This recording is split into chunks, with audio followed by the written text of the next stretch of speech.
अस्सलाम वालेकुम everyone and welcome back to the JK study info. I hope आप सब बहुत अच्छे से होंगे।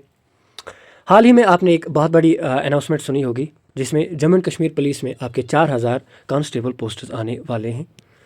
अलग अलग जो सोशल मीडिया हैंडल्स हैं और इसी तरीके से आपके न्यूज़ चैनल्स हैं या बाकी भी चीज़ें जहाँ से आपको न्यूज़ मिलती है, तो इतना हर कोई क्लियर होगा कि 4000 पोस्ट ड्यू एंड डेफिनेट आने वाली हैं, इसमें कोई शक नहीं है। अब सवाल है कि इन पोस्ट्स के लिए किन लोगों को जाना चाहिए और किस तरीके से क्या माइंडसेट लेके इस एग्ज़ाम को प्रिपेयर करना है, और इसमें जो फिज़िकल होगा उसके लिए आपका क्या माइंडसेट, क्या क्या चीज़ें आपको पहले से ही देखनी है। सबसे पहले मैं अगर फ़िज़िकल की बात करूं, आपको पता है जो भी कोई फोर्स की जॉब रहती है उसमें आपको एग्ज़ाम के साथ साथ फ़िज़िकल जो स्टैंडर्ड्स, जो भी कोई वो रिक्रूटमेंट एजेंसी होगी वो उनके उसमें नोटिस में लिखा होता है कि आपकी फ़िज़िकल स्टैंडर्ड्स क्या क्या होने चाहिए। जैसे कि हाइट की बात करेंगे तो हाइट आपकी एक एवरेज बंदे के लिए 5 फीट 6 इंच की हाइट होनी चाहिए। अब स्पेशल कैटेगरीज़ में 1 से 2 इंच का वो आपको रिलैक्सेशन मिलता है, तो लेकिन जनरल जो पब्लिक रहती है उनके लिए यही है। इसी तरीके से आपकी जो चेस्ट है वो अनएक्सपेंडेड पहले आपकी 32 इंच होनी चाहिए और एक्सपेंडेड आपकी 33 एंड हाफ होनी चाहिए। अब आपको एक्सपेंडेड और अनएक्सपेंडेड चेस्ट क्या होती है, सिंपल मैं बताऊं, जब आप पूरी सांस अपने छाती से बाहर फेंकते हैं लंग्स से, तो आप उस टाइम आपकी जो चेस्ट का साइज़ वो अनएक्सपेंडेड में आता है, और एक्सपेंडेड में जब आप बहुत ज़ोर की यानी लंबी सांस अंदर लेते हैं अपने लंग्स में, तब जो आपकी मेजरमेंट आएगी चेस्ट की वो आपकी एक्सपेंडेड होती है। ये थे आपके इसी तरीके से सबसे पहले जो बेसिक फिज़िकल स्टैंडर्ड्स। अब थर्ड चीज़ इसमें क्या है, आपको रेस भी दौड़नी है। इसमें वो कितनी होगी, 1600 मीटर होगी। ये 1600 मीटर आपको कितने टाइम में निकालना होगा, ये आपको 6 से 6.5 मिनट में आपको निकालना होगा। या तो 6 होगा या 6.5, क्योंकि जेकेपी की जो रूल्स में ये जो फिज़िकल स्टैंडर्ड्स हैं इनका यही रहता है हमेशा से।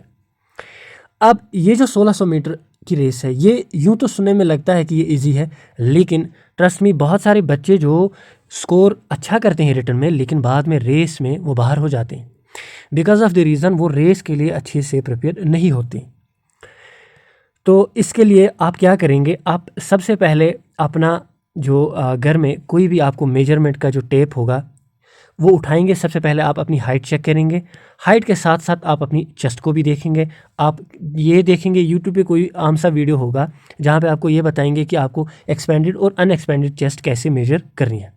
अब अगर आपके फिजिकल स्टैंडर्ड्स मेजर होते हैं, अब थर्ड चीज़ आता है आपका रेस का, और रेस के साथ आपको पुशअप्स भी लगाने हैं। पुशअप्स क्या है, पुशअप्स मैं आपको बताऊं 20 पुशअप्स हैं। जो नॉर्मल आप पुशअप करते हैं अप और डाउन, उसको वहाँ पे 2 गिना जाता है। यानी जो आप normal pushups up and down में 1 करते हैं, वहाँ पे वैसे ही आपको 10 करने हैं, वही आपके 20 कहलाएंगे। ठीक है, ये था आपका पुशअप्स का। पुशअप्स का बड़ा मसला नहीं है, आप अगर एक आध हफ्ता प्रैक्टिस कर लेंगे ये आराम से आप पुशअप्स जो हैं ये कर पाएंगे। लेकिन मसला सबसे पहले मैंने आपको बताया हाइट का है, चेस्ट का है। ये चीज़ आपको खुद से देखनी है। ऐसा ना हो कि आप प्रिपरेशन करेंगे बाद में आपकी चेस्ट कम आएगी या हाइट कम आएगी। या कुछ लोग ऐसे होते हैं जिनकी हाइट होती है 5 फीट 5 इंच तक, वो अभी के लिए कहते हैं चलो यार एक या आधा इंच ही तो कम है, बाद में वहाँ पे देखा जाएगा। बिलीव मी, वहाँ पे कुछ नहीं देखा जाएगा, वहाँ पे सीधा आपको बाहर करेंगे। तो ये चीज़ें आपको पहले से ही अपनी तरफ से देख के रखनी है। अब रेस का जो होता है, रेस में आप तो पता है, अगर वो एक इंग्लिश का एक मशहूर कोट है, practice makes the man perfect. आप प्रैक्टिस करेंगे रेस आपकी हो जाएगी, लेकिन प्रैक्टिस बहुत ज़रूरी है। और आजकल डिजिटल डिवाइसेस सबके साथ रहते हैं, आपको देखना पड़ेगा कि आप कितने टाइम में कितनी डिस्टेंस को कवर करते हैं। और आपका जो ये 6 मिनट में आपको देखना है कि आप 1600 मीटर कर पाते हैं या नहीं। ये तो चीज़ें थी ओवरऑल। अब ये जो चीज़ें जब आपने देखी तो समझ लीजिए आप इसके लिए फ़िट बैठते हैं एग्ज़ाम देने के लिए, क्योंकि आप फिज़िकल आराम से क्वालिफाई करेंगे। और एक बात बताऊं, जो हाल ही में आपने देखा कि पीएसआई की जो रिक्रूटमेंट थी, वहाँ पे फ़िज़िकल में आपके 700 to 800 बच्चों में से सिर्फ ऑलमोस्ट 100 ही लोग फ़िज़िकल क्वालिफाई करते थे। तो खुद सोचिए क्या रेशियो रहता है फ़िज़िकल क्वालिफाई करने का। तो फिज़िकल को हल्के में नहीं लीजिएगा। ये एक तरीके से मैं वार्निंग पहले ही आपको दे रहा हूँ। ऐसा नहीं होना चाहिए कल आपका स्कोर बहुत अच्छा होगा रिटन में और फिज़िकल में आपने ध्यान नहीं दिया होगा, आपने इन चीज़ों को इग्नोर किया होगा, आप वहाँ पे जाके फिज़िकल की वजह से बाहर हो जाएंगे और आपको पछतावे के सिवा कुछ नहीं मिलेगा।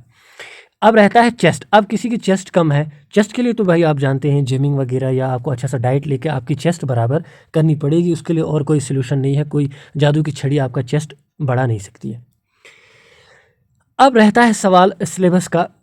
सिलेबस जो आप देखिए, जो ये है आपका 2019 में जो आपके कांस्टेबल हुए थे उसका सिलेबस है ये आपकी स्क्रीन पे। अब देखिए यहाँ पे इंग्लिश में ये सेंटेंस स्ट्रक्चर है, ग्रामर है, ग्रामर में आपके phrases, antonym, सिनोनियम, idiom, vocabulary, basics. अब इसी तरीके से साइड बाय साइड मैं आपको क्लास 4 का भी दिखाता चलूँगा।